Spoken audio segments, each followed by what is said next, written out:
everyone, welcome back to GK Today. I am Sana and in this video we'll cover the current affairs. Before we move ahead, let me inform you that these questions are part of our Daily 20 MCQ series 2022 in the GK Today's Android application. So if you are looking for the text version of these questions and their explanations along with the interactive quiz, you may consider joining our Daily 20 MCQ series in the GK Today Android application. In this course in app, you get daily 20 MCQs, a fortnightly quiz, a monthly revision document, and also category-wise revision e-books that are optimized for reading on mobile. You are also able to access all archives of questions from January 2020 onwards.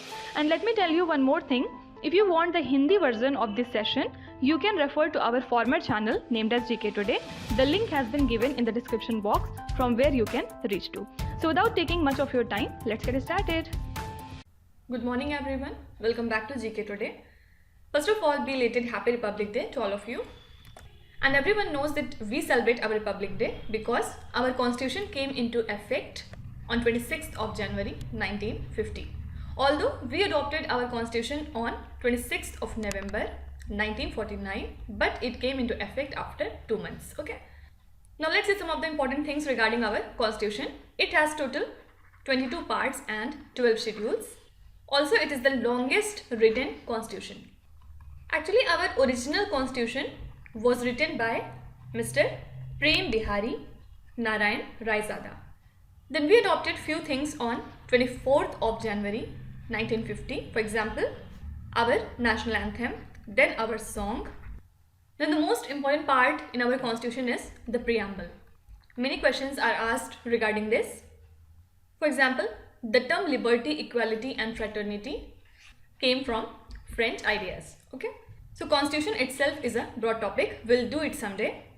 But now we'll be discussing most important MCQs for 26th and 27th of January 2022. Starting with very first question. Which country has organized the Asia Ministerial Conference on Tiger Conservation? So the government of Malaysia and the Global Tiger Forum have jointly organized the 4th Asia Ministerial Conference on Tiger Conservation. So India's Union Minister of Environment, Forest and Climate Change, Mr. Bhupendra Yadav, delivered India's statement at the conference on tiger conservation. So India will facilitate tiger range countries towards finalization of New Delhi Declaration for the Global Tiger Summit that is to be held in Russia. Okay. Now let's talk about some of the important tiger reserves. First of all, which country has highest tiger population in the world? It is India. Then how many tiger reserves are there in India? There are total 53 tiger reserves. Then which state has the highest tiger population in India? It is Madhya Pradesh. And after that it is followed by Karnataka, then Uttarakhand, then Maharashtra and then Tamil Nadu. These are the top 5 states regarding tiger population. Okay. Now which tiger reserve has the highest tiger population in India? Answer is Corbett Tiger Reserve. Can you tell me in which state does it lie? Then first tiger reserve of India is Bandipur. It is in Karnataka. Now two things are very important. First of all, 52nd tiger reserve of India is Ramgarh Vishdhari, and 53rd tiger reserve, which is the latest as well, it is Guru Ghasidas Tiger Reserve. Okay. Usually the questions are asked regarding which tiger reserve lie in which state. Okay. So let's see some of them. Namdafa is in Arunachal Pradesh. Then Pakke is also in Arunachal Pradesh. Then from Assam, Manas, Nameri, Orang and Kaziranga belong to it. And you have to tell me how many national parks are there in Assam. Then there is Valmiki from Bihar. After that, Palmau in Jharkhand, Ranthambore, Sariska and Mukundra in Rajasthan. Then Bandipur and Bhadra from Karnataka. And Periyar is from Kerala. It has been named because of Periyar River. Then Kanha, Pench, Bandhavgarh and Panna is from Madhya Pradesh. Simlipal and Satkoshia from Odisha. Then after that I am writing it here. Anamulai and Mudumalai from Tamil Nadu. Then Amrabad is from Telangana. Sundarban and Baksa is from West Bengal. Dudhwa and Pilibhit from UP. And there is Rajaji from Uttarakhand. Okay, so these are some of the important tiger reserves which are asked in your exams. Now do remember that Kazuvali wetland has been declared as a bird sanctuary recently, and it is from Tamil Nadu. Okay. Also do remember that Haidarpur wetland is the 47th Ramsar site of India. Fine. Now question number 2. Which union ministry launched the Koyla Darpan portal?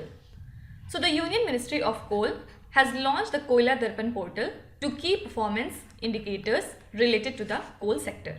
So at present the portal has 9 KPIs including coal lignite production, status of coal stock in thermal power plants, then infrastructure projects, allocation of blocks, then monitoring of major coal mines and coal price. Okay.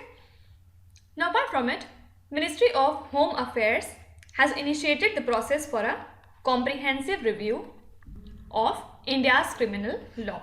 So suggestions were invited from the Chief Justice of High Courts, administrators of Union Territories, bar councils and law universities. Okay. So you can be simply asked that which ministry is set to review the India's criminal law. Answer would be Ministry of Home Affairs. The Supreme Court has recently appointed an inquiry committee under its former Judge Justice Indu Malhotra to probe the security breach during Prime Minister Narendra Modi's visit to Punjab. And also the committee will look into the reasons for security breach and suggest the safeguards that are necessary for the security of our Prime Minister and other constitutional functionaries as well. Okay, so this name is quite important. Then recently Ministry of Textiles has cleared 20 strategic research projects worth 30 crore rupees in the areas of specialty fibers and geotextiles. So out of the 20 research projects, 16 projects of specialty fibers were cleared. Okay, so it includes 5 projects in healthcare, 4 in industrial and protective areas, 3 in energy storage, 3 in textile waste recycling and 1 in agriculture. Okay. Now question number 3. Ayesha Malik became the first ever woman judge of the Supreme Court of which country? So High Court Justice Ayesha Malik has been appointed as Pakistan's first ever woman judge of the Supreme Court, and Pakistan President Arif Alvi gave this approval to the elevation of the judge who was serving as the Lahore High Court Justice since 2012. So she will now work as a Supreme Court judge until her superannuation in June 2031. Okay. Now let's see some of the important recent appointments. Mr. Raghuvendra Tanwar has been appointed as Chairman of Indian Council of Historical Research. Mr. Narendra Kumar Goenka has been appointed as new Chairman of Apparel Export Promotion Council. Then Sher Singh B. Khalia has been appointed as CEO of Adani Power. Also, Lieutenant General Manoj Pandey has been appointed as the next Army Vice Chief. After that, first female President of Tunisia is Najla Bouden. And Gabriel Boric has become the youngest president of the country, Chile. We have covered all this news if you remember. Then senior bureaucrat Mr. Vikram Dev Dutt has been appointed as the chairman and MD of Air India Limited. Also, Chanchal Kumar has been appointed as MD of National Highways and Infrastructure Development Corporation Limited, which works under Ministry of Road Transport and Highways. Now you have to tell me who is our new chairman of IFCO. Please answer me in the comments. Question number 4. Which state government launched the Streetscaping and Beautification of Roads project on the lines of European cities? So Delhi government has launched this particular project on the lines of European cities, and 9 selected stretches across the city are to be redesigned and redeveloped to make them useful for cyclists, pedestrians and motorcyclists. So recently redesigning has commenced in a 600 meters stretch on Lodhi Road to make it in line with various historical monuments in the area. Now talking about Delhi government, recently it has decided to conduct a large-scale survey to understand the impact of COVID-19 pandemic on the psychological and emotional behavior of school children. So So on the basis of the findings of this survey and recommendations of experts, the happiness curriculum of Delhi will be updated. So new chapters, stories and activities will be included so that students can learn to be stress-free in the challenging situations like a COVID-19 pandemic. Okay. Now apart from it, Operation Sajag was launched to curb the incidents of street crime in Delhi. So after the launch of the program, police control room calls have reduced by 24%. Actually, according to the police, 8,006 criminals and antisocial elements, including the robbers and snatchers, have been arrested since the launch of this operation, and the main focus is on detection of source of firearms, drugs, illicit liquor and stolen property. So you can be asked that Operation Sajag is associated with which state or union territory government? Answer would be Delhi. Now also in the previous lecture we have seen that the Delhi government has launched a one-stop website for the promotion of electric vehicles. Now apart from all these things, Indian Prime Minister Narendra Modi is set to host the first India Central Asia Summit in a virtual format today only. And as per the External Affairs Ministry, presidents of Kazakhstan, Kyrgyzstan, Tajikistan, Turkmenistan and Uzbekistan will participate in this virtual summit. So you can be asked that first India Central Asia Summit would be hosted by whom? Answer would be Narendra Modi. Question number 5. Which global institution laid out priorities for 2022 as 5-alarm global fire? So the United Nations Secretary General Antonio Guterres addressed the General Assembly and laid out the priorities for 2022. So he listed down the 5 priorities as the raging COVID-19 pandemic. First is a morally bankrupt global financial system. Then second is climate crisis. Third is lawlessness in cyberspace. And fourth is diminished peace and security. So answer would be United Nations. Now apart from it, Niti Aayog, Rocky Mountain Institute have together released a report named as Banking on Electric Vehicles in India. So basically it highlighted the importance of priority sector recognition for retail lending in the electric vehicle sector. So the report also provided recommendations to inform the inclusion of EVs in the Reserve Bank of India's priority sector lending guidelines. Fine. So do remember that this report has been released by Niti Aayog. Now apart from it, the United Nations Security Council has implemented the 3D virtual diplomacy. And members of United Nations Security Council went on a virtual field trip to Colombia as they watched Colombia with the help of virtual reality technology. So this is the first ever Security Council session to use a virtual reality to use innovative solutions to understand peacekeeping and peace building. Okay. So if you are asked that which global institution implemented the 3D virtual diplomacy, answer would be United Nations Security Council.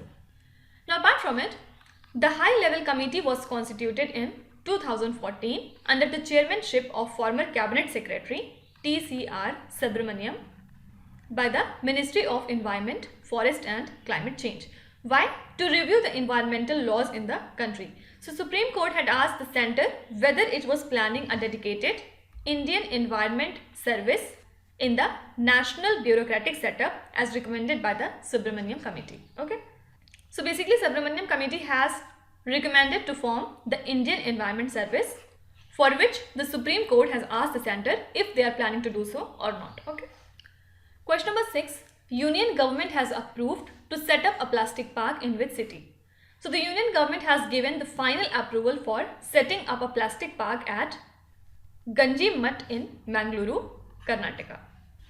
So this park will be set up on 104 acres at an estimated cost of 62.77 crore rupees, out of which 50% of the project cost will be borne by the Union government and the rest by Karnataka Industrial Areas Development Board. Okay.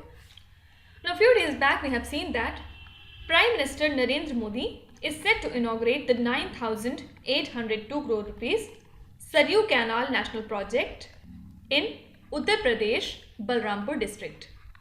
And the project connects 5 rivers mainly, which include Ghagra, Saryu, Rapti, Benganga and Rohin.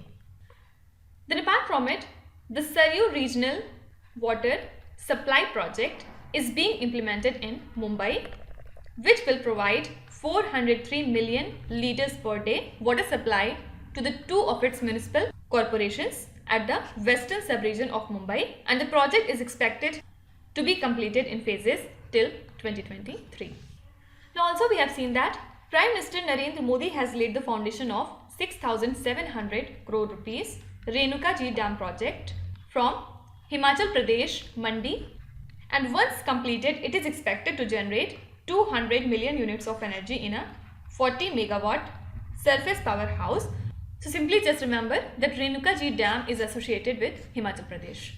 Question number 7. Living root bridges is an iconic structure found in which Indian state? So this is found in Meghalaya and they are made from rubber tree roots. So why it is in news? Because recently the Zoological Survey of India has underlined some green rules for the living root bridges to get the UNESCO World Heritage Site tag. So Meghalaya Chief Minister Conrad K. Sangma has sought the UNESCO recognition on its 50th statehood day, that is on 21st of January. Can you tell me which are the 2 other states that celebrate their statehood day on the same day? Now talking about UNESCO, first of all, on 10th of January we celebrate World Hindi Day, and on this day the World Heritage Center has announced that it is to provide Hindi description of the UNESCO World Heritage Site of India, and also to remember that the National Hindi Day is on different day. We celebrate it on 14th of September. So these are the 2 different things, okay? Now last month UNESCO has placed a traditional Haiti soup called as Jomu in its intangible cultural heritage list. Also, the 16th session of UNESCO has decided to inscribe the Durga Puja in Kolkata on the representative list of intangible cultural heritage of humanity. Now do remember that India has recently been re-elected to the Executive Board of UNESCO for a term of 4 years, that is from 2021 to 2025, and this Executive Board of UNESCO is one of the 3 constitutional organs of United Nations, and the members are elected in it as per the General Conference.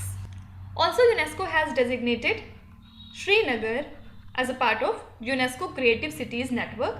So this is the 6th city to achieve this honor after Mumbai, Chennai, Hyderabad, Varanasi and Jaipur. Fine.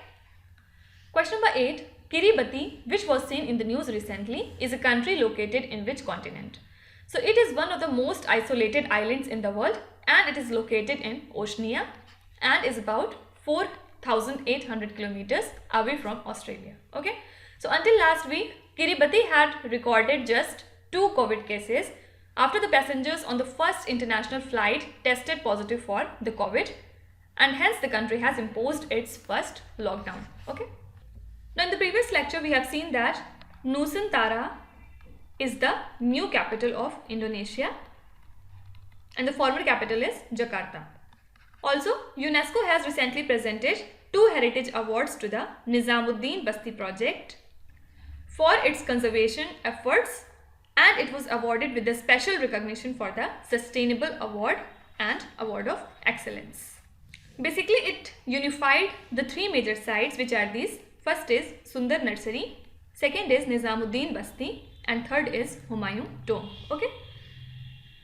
Then apart from all these things, Rudreshwara Temple has been inscribed on UNESCO's World Heritage List last year. So this is the 39th World Heritage Site of India that was built during the rule of Kakatiya Empire. So this temple is in Telangana, or more specifically if we talk, it is in Mulugu district in Palampet, Telangana. Everybody write in the comments what is the full form of UNESCO. Question number 9. When was the Amar Jawan Jyoti established in India? So this was established in the year 1972 to mark India's victory over Pakistan in the 1971 war, which basically resulted in the creation of Bangladesh. So the government has put out the eternal flame of Amar Jawan Jyoti underneath India Gate and merged it with the flame instituted at the National War Memorial in 2019. So the then Prime Minister Indira Gandhi inaugurated it on Republic Day of 1972 after India defeated Pakistan in 1971. Okay. Now talking about Pakistan, the Cabinet of Pakistan has endorsed the country's first ever National Security Plan, which emphasized that economic progress should be at the center of national security. And the Cabinet has adopted the document, which was approved by the high-powered National Security Committee. And the policy is basically a 5-year policy document that covers the time period of 2022 to 2026.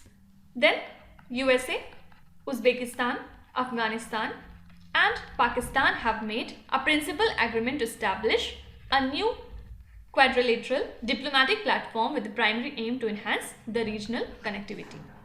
And last year Pakistan was in news because of its Fateh-1 guided multi-rocket system, which has been successfully tested, and also it has successfully test-fired the Shaheen 3 missile last year.